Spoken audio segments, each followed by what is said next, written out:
Science and technology can enable us to accurately measure the unintended downside to that progress, as well as to assess the threats that environmental problems pose to the quality of life that we often take for granted. We devote considerable space in this book to a sober narration of those measurements, their implications, and their management. After all, the contemporary American debate over the environment has become so politicized that the basic facts have often been lost in the noise of partisan and ideological conflict, particularly over the past 6 years. But aside from presenting the facts, this book has one principal objective. Langston Hughes wrote a famous poem in which he talked of the need to make America America again. Though he was writing more than half a century ago, his poem still challenges us to live up to our values. The people you will encounter in this book seek to restore a very traditional sense of responsibility for environmental stewardship to our way of life today. The status quo poses enormous dangers to the earth, to our lives and the lives of our fellow citizens, and most of all, to our children and grandchildren. This book will introduce you to Americans with innovative, pioneering spirits who are already discovering solutions for our environmental problems. Why is their work so important? Because they are proving we don't have to sit quietly by while doomsday environmental scenarios play out. Their initiative is living testimony that no one has to surrender to pessimism or scare tactics. They tell us that instead of empty slogans and long laundry lists of bite-sized ideas tinkering at the edges of outdated debates, we can embark on a revolution that will put our future back into our own hands.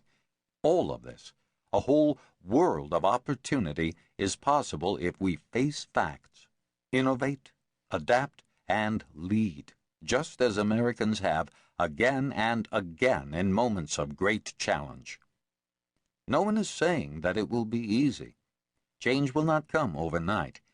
One big obstacle to mobilizing Americans to meet this challenge is that so much of the modern conservative movement and so much of the leadership of today's Republican Party have chosen to make any and every environmental cause enemy territory.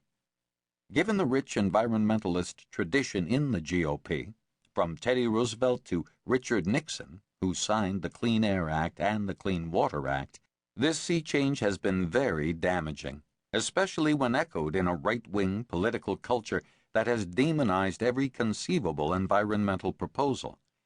The decline of bipartisan support for environmental issues has also stemmed from broader attacks on environmentalism as a special interest cause, as elitist, alarmist, anti-growth, impractical, overwhelmingly white, costly, and irrationally uncompromising.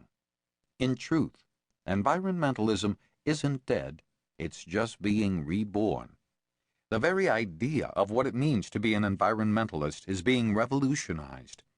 People from all walks of life, without concern for party or ideological lines, are coming together in unprecedented numbers across the globe. They are doing so with greater urgency and on a bigger scale than ever before. There is an acceleration of grassroots energy driven by a new shared acknowledgement. We are running out of time on a host of issues. People not only see a potential tipping point on global climate change, they also fear tipping points elsewhere, in air pollution, deforestation, fisheries depletion, and ocean pollution, to mention a few. Not only has this awakened a new cross-cultural, cross-generational level of activism, it has attracted a record amount of investment, hundreds of millions of dollars, and major corporate leaders who are committed to a new course. The new environmentalist knows that caring about the environment can no longer be mislabeled as caring less about national security, the economy, health care, family, education, profit, or community. Rather, the leaders of today's new environmental movement understand these issues are all connected, that the damage we are doing to our environment injures everything important to us as well as